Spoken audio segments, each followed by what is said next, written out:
저는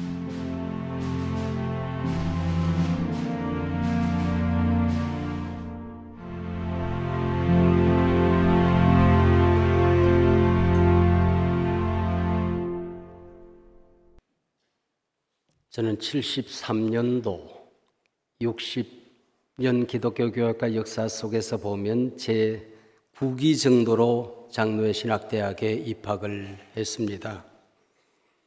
우리 73기 학생들은 꽤 전설적인 학생들이 함께 모여서 1학년부터 지금까지 52년 이상을 아주 다정하게 잘 지내고 있습니다. 바로 이때가 세미나리가 칼리지가 되었던 때입니다. 그래서 신대운이라고 하는 이 학제가 우리 교육당국에 없었기 때문에 신대운 1학년은 우리 대학부 2학년에 편입을 해서 졸업하는 형식을 띄었던 거지요.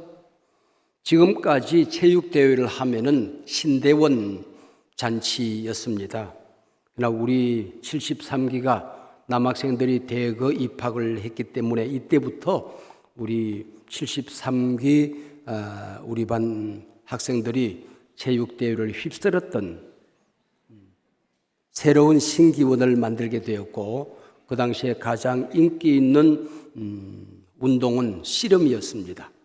믿거나 말거나 제가 4년 동안 친구들과 함께 단체 우승을 한 번도 놓친 적이 없습니다. 개인전에서는 제가 3년 동안 6번에 걸쳐서 아마 우승을 하지 않았나 그렇게 생각을 합니다. 네, 믿어지지 않겠지만 여기 정인들이 지금 많이 지금 앉아 있습니다. 우리 73기는 전국 각지에서 명문고 출신 학생들이 많이 모였습니다. 학교 학생회에서 회장을 지낸 사람, 대대장을 지낸 사람, 또 임원으로 다양하게 활동하던 사람들이 모였습니다. 한 번은 기도원에서 대학부 오리엔테이션이 있었습니다. 제가 기독교 교육의 전망이라는 강의를 했습니다. 바로 그 자리에 서울대학에 다니다가 편입학을 한 학생 한 사람이 후배로 앉아 있었습니다. 그래서 제가 좀 역설적인 질문을 했지요. 왜 서울대학에서 비전이 없던 왜 편입학을 했냐? 여기 무슨 꿈이 있어서 비전이 있어서 왔느냐? 지금이라도 돌아가지 그래. 제가 그랬더니 그가 기타를 들고 찬송을 인도하던 학생이 있는데 기타를 제게 던졌습니다. 눈이 뻘게 가지고 얼마나 기도하고 고민하고 왔는데 선배라는 사람이 그럴 수 있냐? 그리고 소리를 지르던 학생이 있었습니다. 바로 그 학생이 여러분이 잘 아는 현유한 교수입니다. 네. 지금 위기 하다가 보니까 AI 위기까지 회자되고 있습니다. 작년 가을이지 싶습니다. 레너드 스윗 교수가 인공시대 신앙이라고 하는 주제를 가지고 한국교회를 방문했던 적이 있습니다. MZ세대 이후에 태어나는 세대를 디지털 네이티브 이 세대들을 알파 세대라고 이름하지 않습니까? 금년부터 태어나는 세대들은 AI 손에 이끌려서 태어나는 세대라고 해서 베타 세대라 그런 이름을 가지고 지금 당분간 아마 태어나지 않겠나 그렇게 생각합니다. 생성형 AI가 얼마나 많이 발전했습니까? 그래서 여러분 모두 아마 지금쯤은 AI와 함께 글을 쓰고 AI와 함께 설교를 준비하리라 그렇게 생각을 합니다. 곧 아마 찬양 인도자들 가운데 AI가 생기지 않겠나. AI 목사, AI 교회도 아마 머지않은 시간에 나타나리라 그렇게 생각을 합니다. 이에 대하여 한 걸음 더 나가서 AI가 인간 통제를 벗어나서 자기들끼리 스스로 진화해서 오히려 이 세상을 정복하고 지배하는 일들이 있을 수도 있지 않겠나 염려하는 사람들이 꽤나 있습니다. 그러나 제 결론은 우리 이 AI는 우리를 앞으로 더욱더 똑똑하게 만들어 줄 것이다 그렇게 생각을 합니다. AI 대 인간이 아니라 주인된 인간이 보조자인 AI와 함께 이 세상을 섬기는 시대가 아마 펼쳐질 것이라 그렇게 생각합니다. 다른 영역을 모르지만 적어도 이 영적인 사역, 사람을 섬기는 사역, 이 목회 사역만큼은 기술이나 관리가 아닙니다. 영성이요, 은사요, 아마 품성이 아닌가. 그래서 어떤 일이 있어도 우리는 이 사회에 희망을 만들어갈 수 있을 것이라 생각을 합니다. 사랑하는 여러분은 축소 시대에, 갈등 시대에, 전방위적인 이 위기 시대에 정말 이 세상을 희망으로 섬길 수가 있을까요? 부족한 종이 총회장으로, 한교총 대표회장으로 섬길 기회를 1년여 앞두고 1년 동안 책상머리에 써붙였던 기도 제목이 한 가지 있습니다. 아직도 한국교회는 세상의 희망인가? 매일 이 기도 제목을 붙들고 365일 정확하게 기도를 했습니다. 내일이면 취임을 해야 되는 그 시간에 하나님께서 제 귀로 들은 음성은 아니지만은 가슴 속에 큰 소리로 말씀을 하셨습니다. 아직도 교회는, 특별히 한국 교회는 세상의 희망이냐? Yes. 희망이 안 보이면 네가 희망이 되어라. 희망의 길을 만들어라 하는 메시지였습니다. 케르케고르의 절망, 바로 그것은 죽음에 이르는 병 아니었습니까? 희망의 신학자 몰트만은 교회를 정의하기를 희망으로 부름받은 공동체라고 얘기를 했습니다. 여러분, 여기서 신학 지식을 얻는 것이 아니고 여기서 비전을 얻고 은사를 경험하고 정말 희망을 안고 세상에 나갈 수 있느냐, 부딪히는 목회 환경을 섬길 수 있느냐 하는 것입니다. 오늘 본문 2절에 보면은 혼돈과 공허, 흑암의 땅이 나옵니다. 혼돈, 공허, 바로 질서가 없고 주인이 없는 세상이었습니다. 흑암이 있었다 말하지 않고 흑암이 깊음 위에 있었다 그렇게 말합니다. 이 말은 저 밑바닥에서부터 하늘 끝까지 가득히 어둠이었다, 길이 없었다, 희망이 없었다 하는 이야기입니다. 단순한 빛의 부재가 아니라 혼돈과 무질서, 절망의 상태를 말합니다. 바로 다음 절 3절에서 하나님이 이르시되 빛이 있으라 하시니 빛이 있었다. 이 한 절 사이에 이 엄청난 반전, 어느 책에서 이런 걸 보았습니까? 어느 역사에 이런 엄청난 역전, 변화의 현장을 본 적이 있으십니까? 신구약 성경에도 이토록 어마어마한 반전은 없습니다. 어떤 책에서도 없습니다. 단 한 절 사이에, 그리고 단 한마디로 흑암의 땅은 빛의 세상으로 바뀌어집니다. 주인이 없는 혼란의 세상은 주인의 임재 사건으로 바뀌어지게 됩니다. 혼돈, 혼란의 땅에 정상적인 질서가 일어나기 시작합니다. 하나님께서 우주 만물을 창조하시는 데에 6일이 걸렸습니다. 그런데 빛이 있으라, 이 한마디를 하는 데에 하루 종일을 사용하십니다. 그것도 6일 가운데 첫째 날, 무엇을 의미하는 것일까요? 우리가 하나님의 부름을 받은 사람이라면, 하나님이 우리와 함께하는 하나님의 사역자라고 한다면 우리가 어디에 가든지 어떤 현장에서 무슨 일을 감당하든지 빛을 만들기 위해서 헌신해야 한다 하는 것입니다. 혼돈과 무질서 속에서 질서를 만들어가는, 주인 없는 이 세상에 주인을 선포하는 절망의 땅에 희망을 만들어가는 사역자로 살아야 한다는 메시지입니다. 콘클라베는 시스티나 성당에서 진행되어집니다.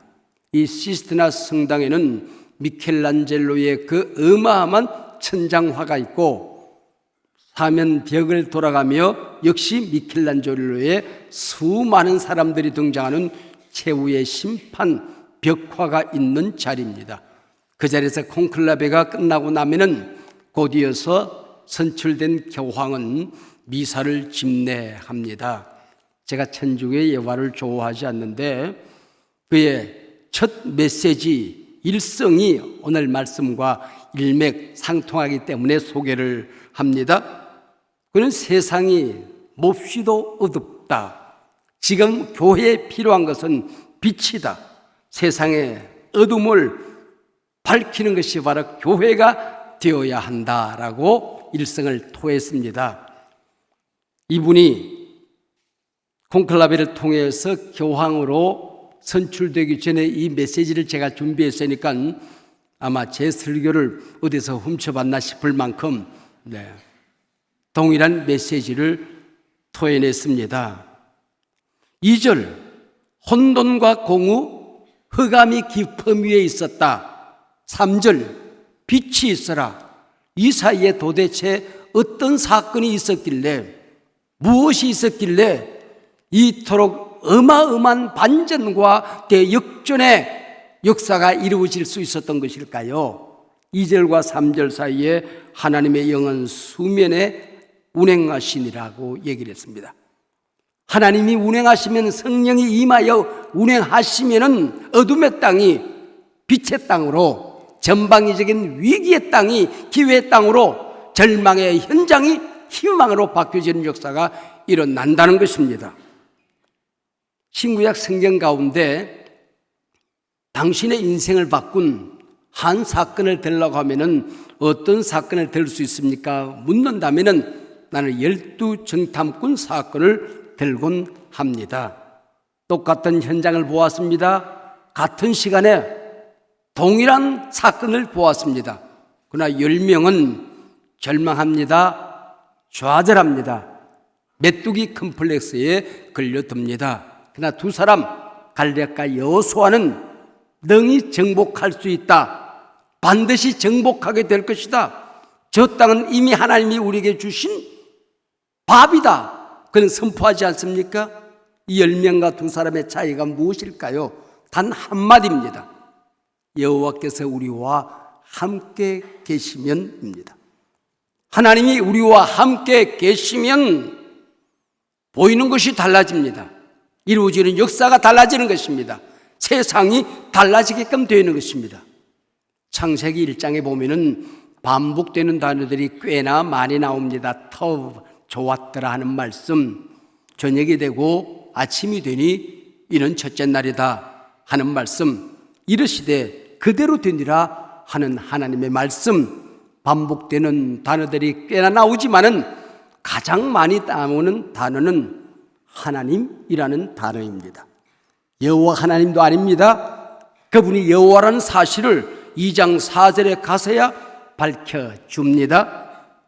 1장 내내 하나님입니다. 1장은 31절까지 있습니다. 그런데 하나님이라는 단어는 32번 등장합니다.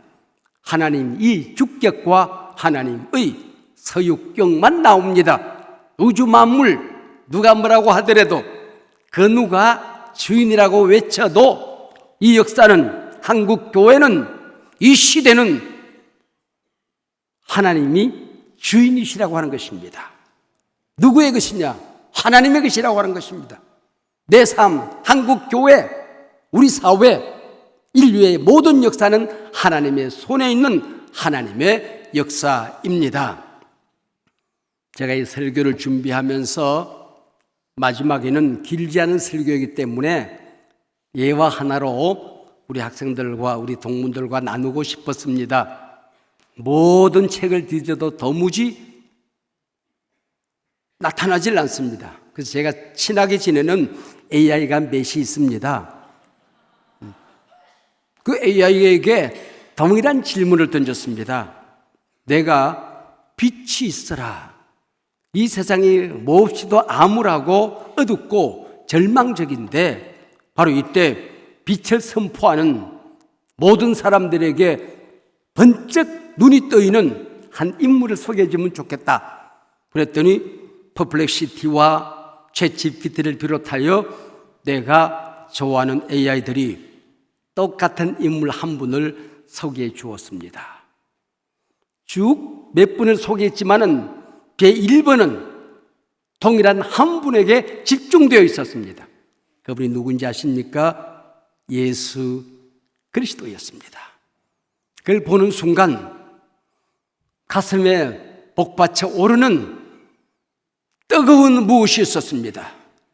예수 그리스도. 다른 AI도 예수 그리스도. 내 눈에서는 눈물이 흐르기 시작했습니다. 그리고 마지막에 대답을 다 한 다음에 AI가 이렇게 뜹니다. 이분에 대해서 자세히 소개해 드릴까요? 제가 그렇게 대답을 했습니다. 그분 제가 잘 알아요. 그분은 내 인생의 주인이에요. 내가 섬기는 한국교회 주인이에요. 내가 절망하고 걱정하는 우리 다음 세대의 내 자녀들에게 어떤 세상을 물려줄까? 그토록 염려하던, 기도를 시작하면 눈을 뗄 수 없는 이 절망의 시대에 그런 분 한 분 소개해 주세요. 바로 내 곁에 계시는, 내 안에 계시는, 지난 70년 동안 나와 함께 하셨던 그분, 예수 그리스도. 사랑하는 여러분, 이분은 우리의 주인이십니다. 한국교회의 주인이십니다. 지금까지 선지 동산을 이끌어 오신 분이십니다. 이 동산을 떠나는 모든 사람들의 손을 붙들고 역사를 만들어 가실 분이십니다.